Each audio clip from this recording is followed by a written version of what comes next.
But the point is that is not the Lord's heart. The Lord is facilitating. But the heart of the Lord is the living entity can wake up to do something of higher place value.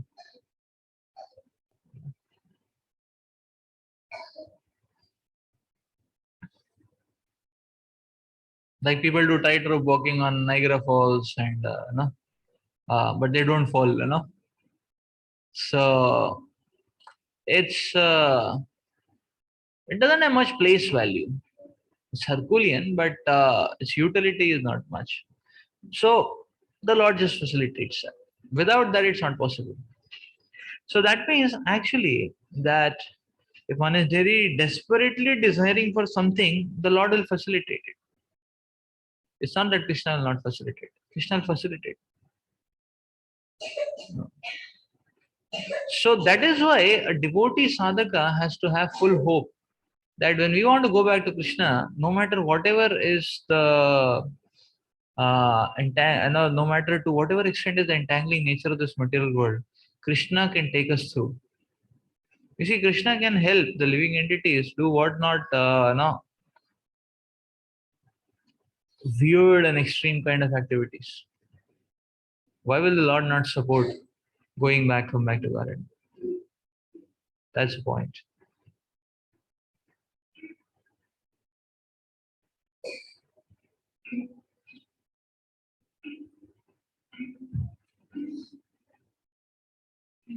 Okay, text 20.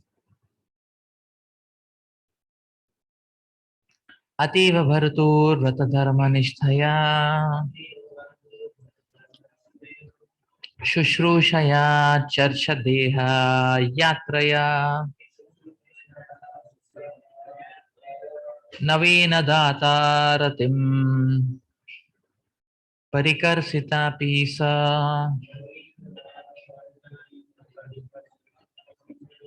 प्रेयास्करा स्पर्शना माननिवृत्ति.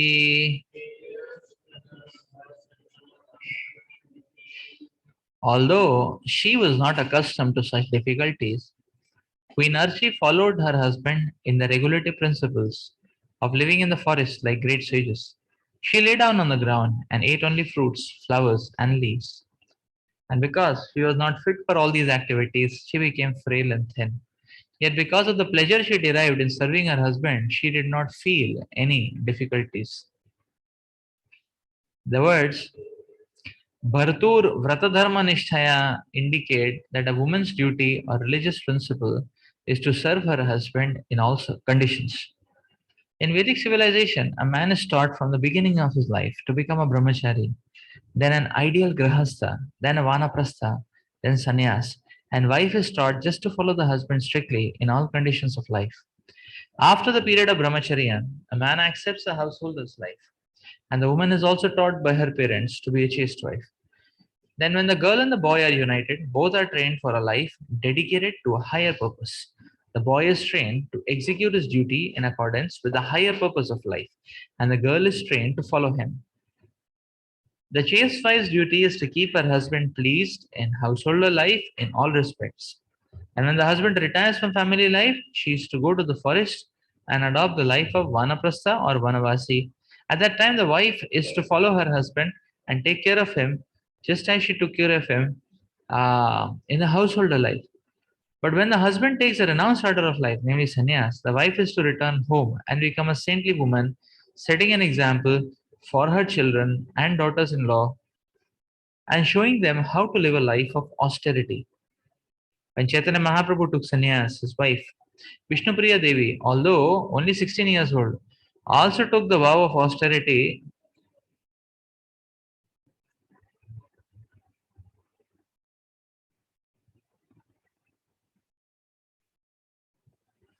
Due to her husband's leaving home, she chanted her beads, and after finishing one round, she collected 1 grain of rice.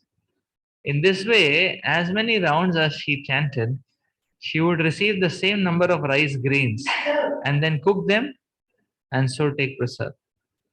This is called austerity.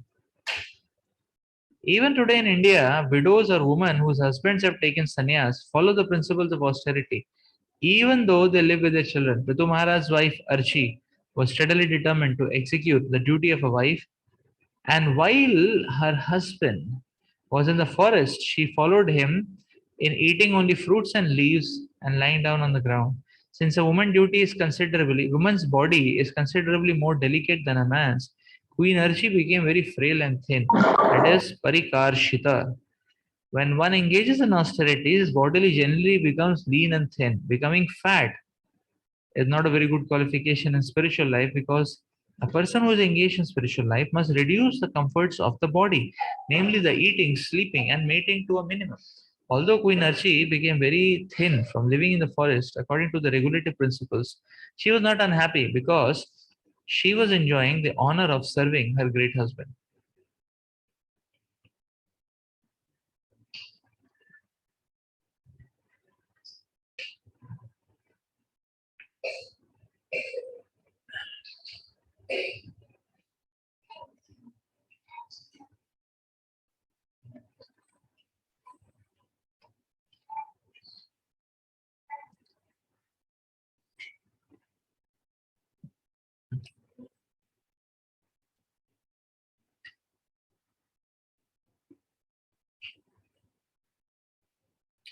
This goes to show that a difficulty is a difficulty only up to the point when we identify with the superficial uh,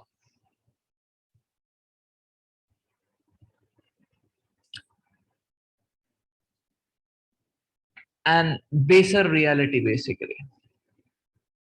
The gross baser reality.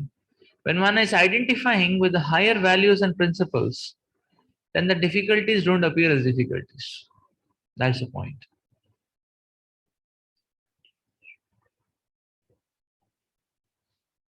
That's why, see, the point is, it's not that, oh, Mother Earth, she was suffering so much. Na? At least Prithu Maharaj should have left her back. Na? Oh, poor lady, she was frail and thing. Prithu Maharaj, maybe, strong body, whatever. And she was suffering so much, and Prithu Maharaj was lying there. No, no, not like that. The point is that voluntary acceptance of austerity is a very positive thing. When difficulty comes forced, then it is very, very painful, really painful. But when one voluntarily takes it up while fixing his mind and consciousness on a higher level of reality, it's not painful. It's not painful. So, because the pain will come when the consciousness is fixed to the lower level of reality. When the consciousness is fixed to a higher level of reality, to the degree the consciousness is fixed to the higher level of reality, it's not painful. That's the point. Like we see, say, yeah, like it can be seen in fasting time sometimes. So when we are not very enthusiastic about the fasting day or the festival which is there, and normal routine, then we will feel very much, okay, hungry and other things. But when one is very much excited and very much engaged and absorbed, then whole day may pass, he will not realize that he has not eaten anything. So, so we can experience and try out. One is on a low tempo, then it's going to be tough. But one is on a high tempo, one may not realize. One may just not realize. Like I remember one time, Narsimha Chaturdashi, we had just passed out of college, and we had gone for a yatra. So Mayapur, and we remember morning program happened. Darshanarthi. Immediately after Darshanarthi, Krishnanand Guru was taking yatra, so he started taking class. He said, "Don't mind, uh, you know, it's the fasting anyways, Anyways, you have to pass the day, Better just sit here only, If you feel tired, go to sleep, You can go to sleep and wake up. The class will still be on, Whatever you hear will come to your, uh, what do you call this? Eternal bank account. to your credit. If you feel sleepy, you can sleep. When you get up, you can hear, no problem, But be here. So his point was be here, Because if you are here, at least some Krishna Katha will go inside your ears, Like that. If you walk here and there, roam around here and there, go to your room, then you will just wasted your time, So even if you sleep, how much you will sleep, you know.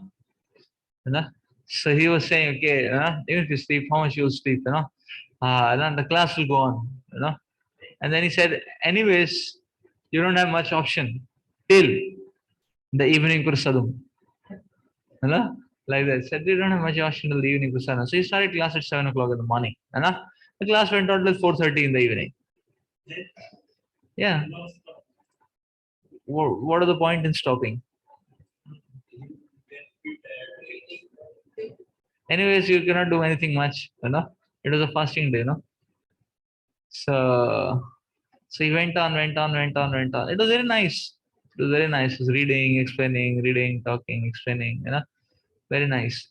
So I remember, so it became 4:30, But anyways, it became 4:30. And 4:30 the Abhishek starts.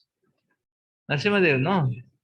Abhishek will start 4:30, So we just went for Abhishek. And Abhishek is very awesome, very colorful, So you will not crib in Abhishek time also, like that. And as soon as Abhishek ends 6:30, 7 o'clock. 7 o'clock, full prasad feast is available for you. So it's as if you went for Mangalarti and then you took feast. It's as if it's like that. It's just Mangalarti, some Krishna Katha, some Kirtan and feast. Like that. So you won't realize. But suppose everybody has gone for a festival, like that. We stayed back, Everybody has gone for yatra. We stayed back because of some study or whatever, some kujli, Sometimes some study each comes, So we stayed back. Now we are all alone, There's this big voice, some cats are roaming around, Some rats and cats around, And then we are celebrating fasting, It's going to be a very miserable experience, is it not? Like that. So the point is, uh, so better to take voluntary austerities.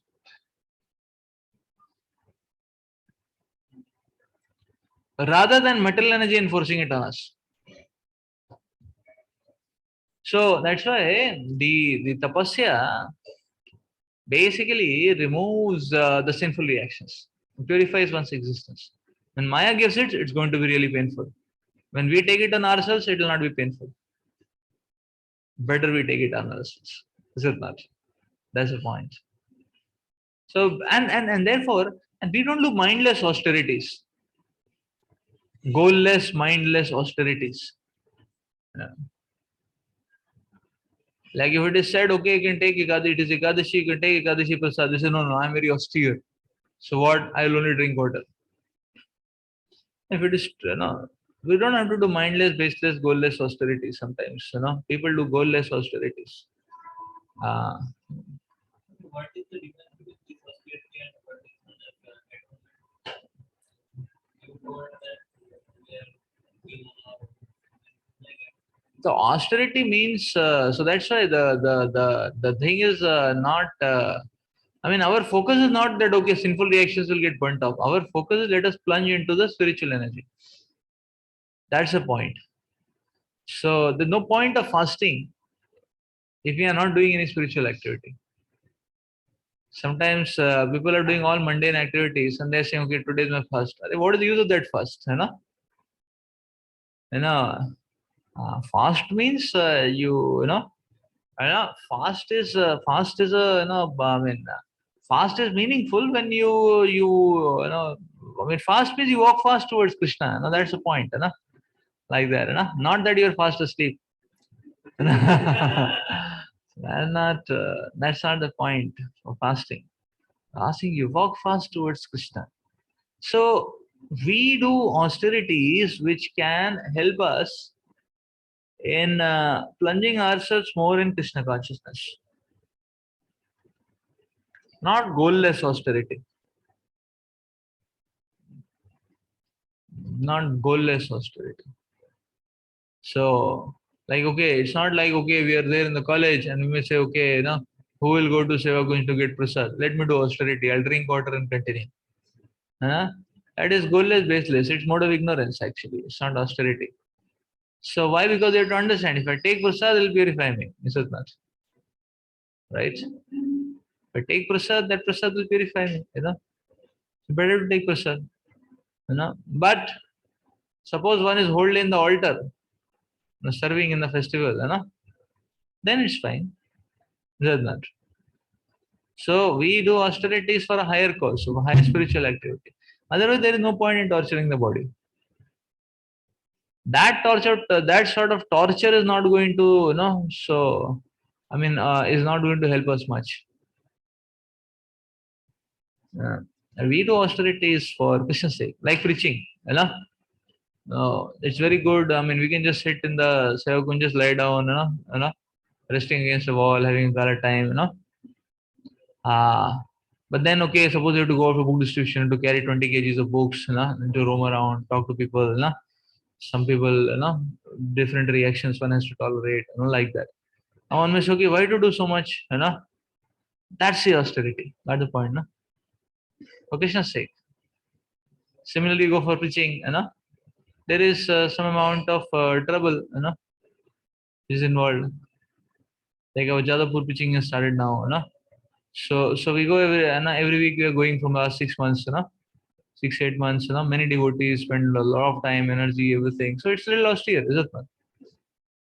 It's a bit austere, You go there, you have to cook yourself, The boys will come, you have to call yourself, everything. So it's a bit austere, But if you do that for pitching, then that's very nice, is it not? That way.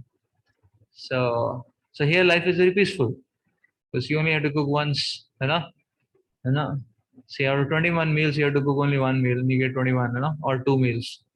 But there, the life is not like that. If you don't cook, you don't have anything, There is no backup system like that. So, you don't cook, you don't have anything. It's a part. So, that way. So, the point is for preaching. It's not. One is ready to. So, we take austerities for a spiritual cause, not blind. So, not just austerity for the sake of doing austerity. That's mode of ignorance. But austerity for a higher cause. And that's what Mother Archie was doing. And Tao Sare, if she had to go to the forest only, she could have practiced no throughout her life. And she could have practiced no living in the forest and all that. No? At least she could have become a little strong, and she would not have been so delicate and all that. So, uh, why Mother Archie did not practice when she knew that she had to go to the forest later? Why she didn't practice? She should have practiced no throughout her life, going to the forest, being a little rough and tough body rather than a delicate body.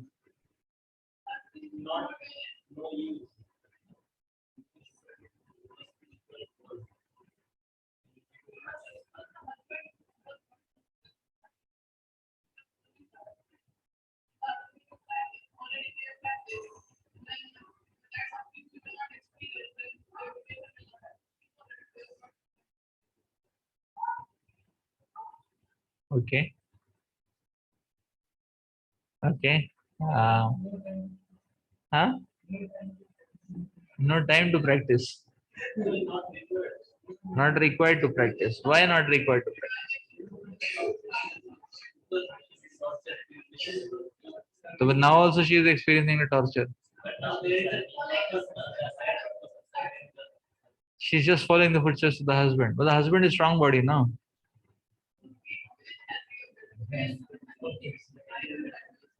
Husband is strong body. But husband is practice. They practice the brahmachari and the forest only. Is it not? So, uh, so interesting, na? So the point is, uh, uh, The point, the point is, so in any undertaking at any given point of time, there are going to be some or the other austerities. We don't have to be so fussy and fearful about it. Whenever it comes, Krishna will help us. Right? That's first point. Second point is that uh, obviously uh, the second point is that it obviously she was absorbed in service and there was no time and no need also. Why? One of the reasons why no need is that because you know why? Because actually a devotee, unless the time is there, time is right for something, he doesn't want to do. Like there was no need unless she was right into the forest. Why? Because a devotee as such is practiced a lot. Why? Because a devotee is practiced on mental strength. A devotee is very strong mentally because of his spiritual, devotional service. So, and mental strength is much more powerful than physical strength. So, therefore, a devotee, therefore, Mother Archie didn't needed to. There was no need for her to practice a physical strength because she was very strong mentally. Yeah, so and that had happened because of her dedication and chastity and all that. And now, when the need was there to exhibit some physical, strength, she was very easily able to do that because mental strength very strong, and mental strength can drive the physical strength. That's the point. So therefore, she didn't want to waste time much because she knew that the mind can anyways drive it. So the whole life she had been practicing what spiritual strength. That is mental strength, is it not? And physical strength is just a byproduct. Okay.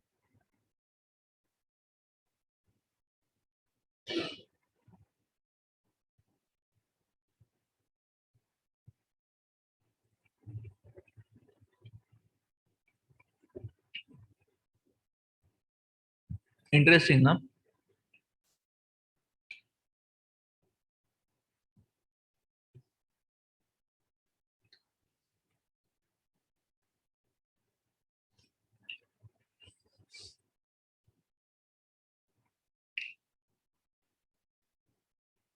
Like, see, Srila Prabhupada went in such an advanced stage. He was not practicing bodily exercises, He was not doing some Patanjali yoga and things like that, So, when he understood that something is needed, he was doing that. But not that, Prabhupada was in Vrindavan, he was not practicing Patanjali yoga to keep his body very powerful, muscles, everything, that he can give a good innings. He was focusing on Krishna consciousness. He was focusing on Seva. He was not focusing on having physical strength. Oh, I'm going, it's a rough and tough, everything, So Prabhupada was not doing some Patanjali asanas. Whatever was needed, like he was told it was needed for him to do morning walk, he would do morning walk. Is it not? Uh, but he was not whole day obsessed with the idea of the body. That's the point. So at any given stage, some of the other austerities will be there, and we can take it up, and we don't have to be quite fussy about it or fearful about it. Because as a devotee, one is practiced to take anything. How? By our spiritual strength, we can drive anything. Is it not? That's the point.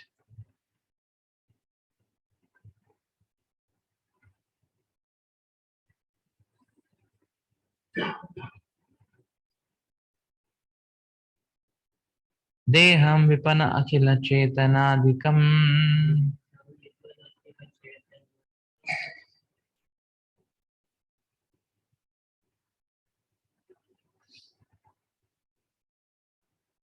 patyu prithiveya daitasya chatmanaha अलक्ष्य किंच विप्लव्य विलाप्य सा सती चितामथारोपया ददृशान् Sanuni. When Queen Archie saw that her husband, who had been so merciful to her and the earth, no longer showed symptoms of life, she lamented for a little while, and then built a fiery pyre on the top of the hill and placed the body of her husband on it. After seeing all the life symptoms in her husband stop, the queen lamented for a while. The word kinchit means for a little while.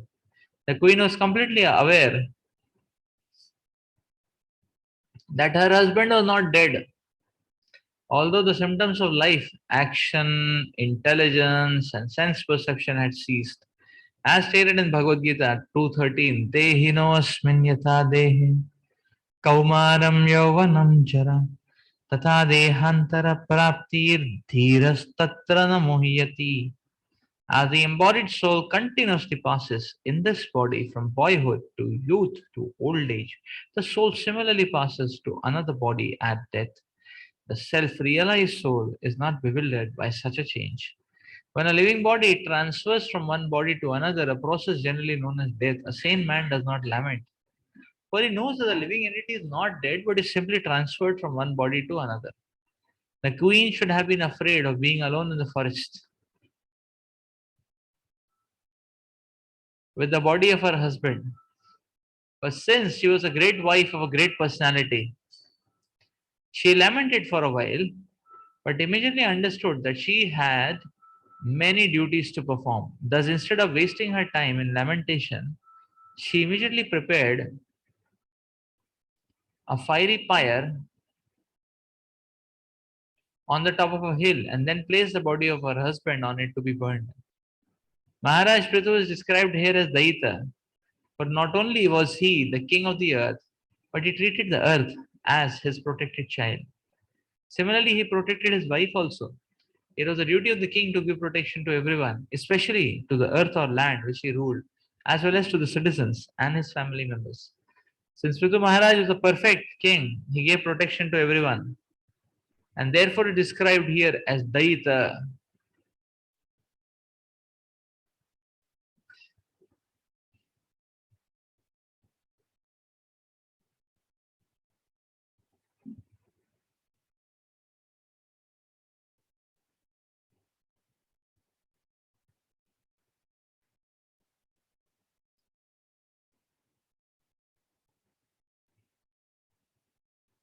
So Srila Prabhupada is highlighting Mother Archie's mood, and no doubt she was aggrieved, and therefore she lamented for a little while. But then she resorted to her duties. See, this is a very beautiful section. Many times, whole life, people keep preparing and worrying about who will take care of them when they grow old.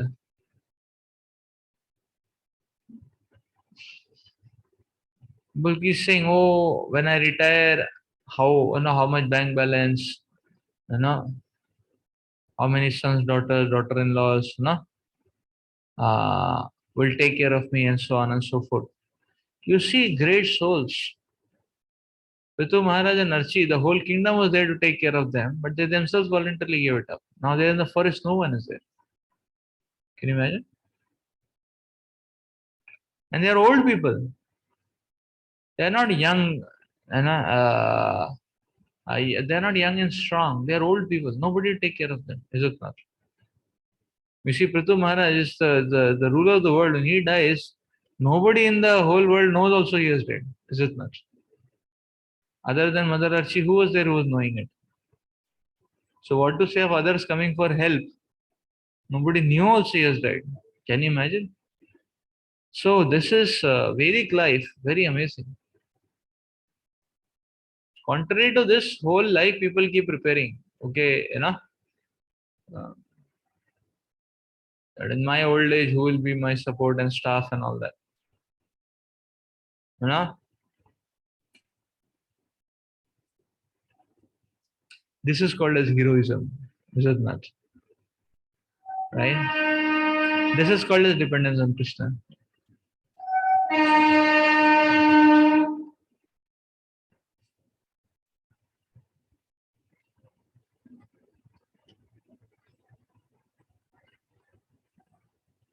So therefore we see Vedic times which type of a person could do this, that he can leave all his opulence of the kingdom and go to such a state where even when he dies, nobody is there to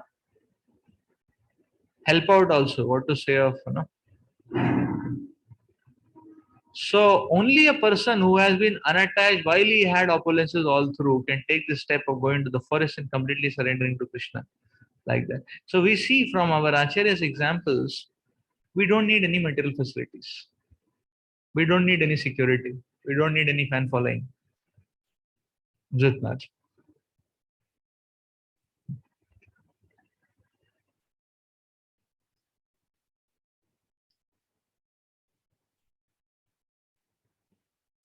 A devotee is not attached to his body. And we can see at these times, these acharyas really demonstrate what kind of attachment they had been harboring to their material body. Is it not? So Prithu Maharaj just left, and it's Mother Archie now. She is putting the body on the funeral pyre. Nobody, nobody. And she's not afraid. Baba says she's supposed to be afraid because she's a lady. She's all alone now in the forest. But she is a great wife of a great personality.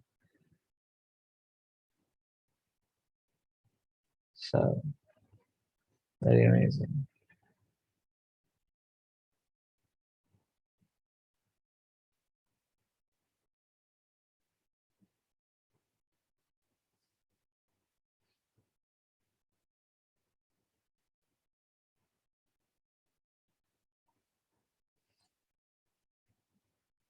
विधाय कृत्यं धरादिनी चलप्लुता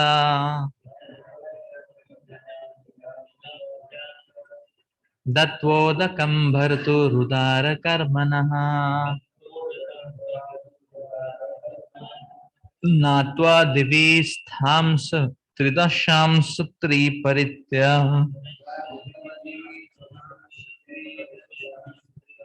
विवेश वहनिं ध्यायति भर्तृपादो.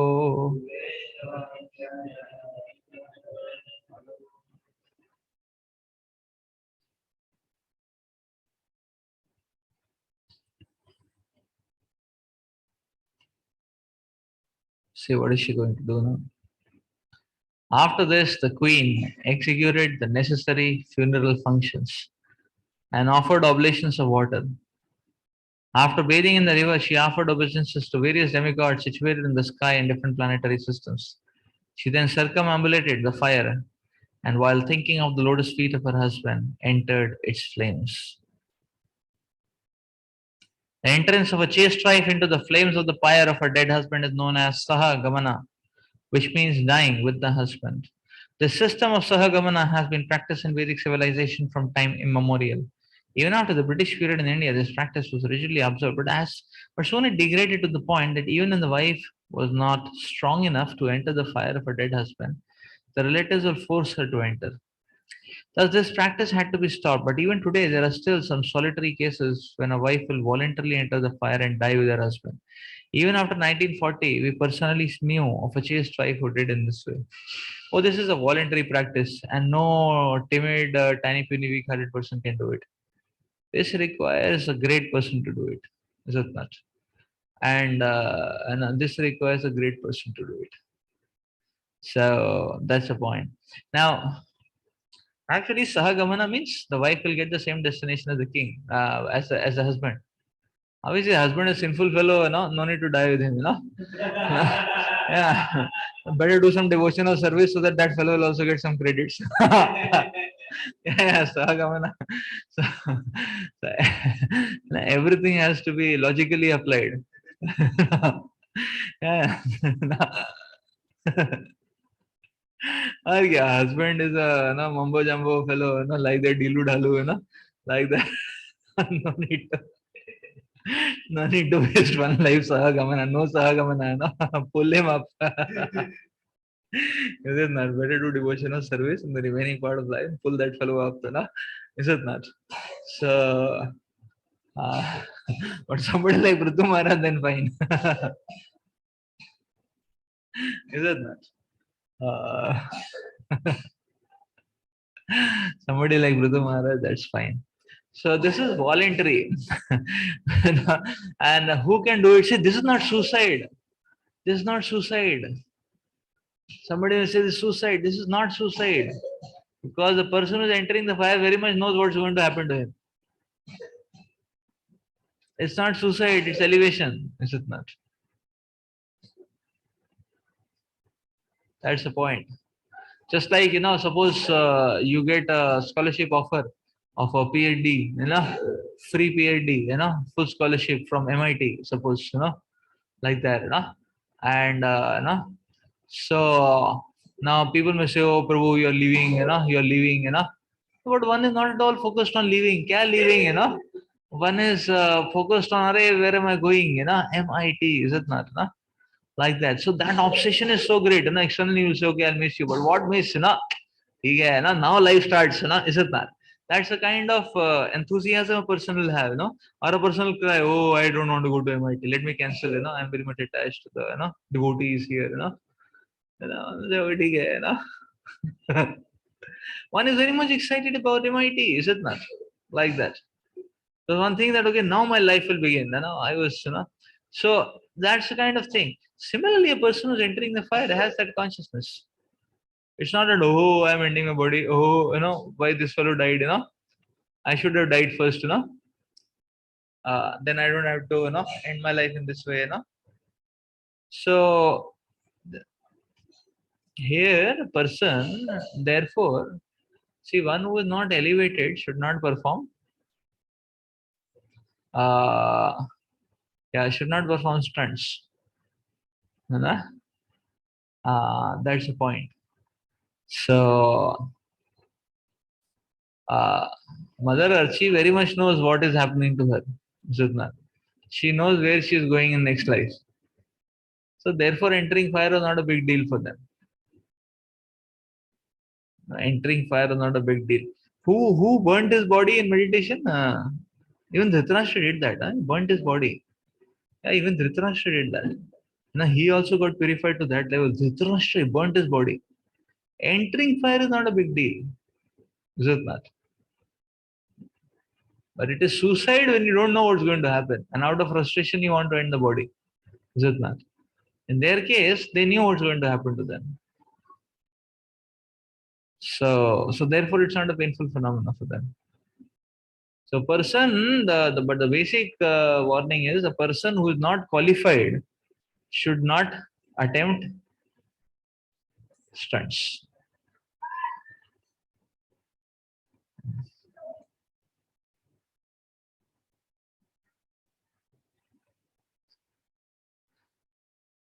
Like Raghunath Das Goswami's austerities. What Radhan Maharaj says, somebody who tries to imitate, he'll die. And not that you will get a good body next body, They will say you nonsense, you wanted to imitate, now he'll punish you.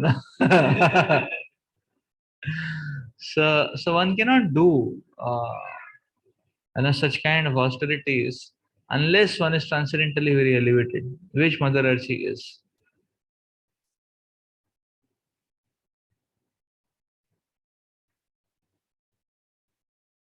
विलोक्यानुगतं साधविं पितुं वीरवरं पतिं तुष्टुवोर्वरददेवेर् देवपत्न्या सहस्रशः.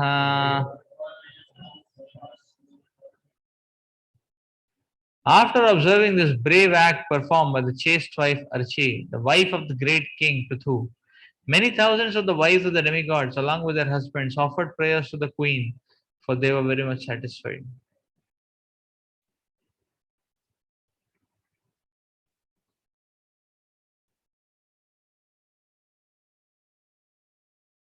So, brave wife of a brave husband, is it not?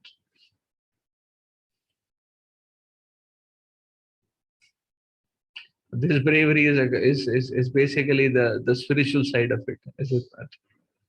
This is not mode of ignorance bravery.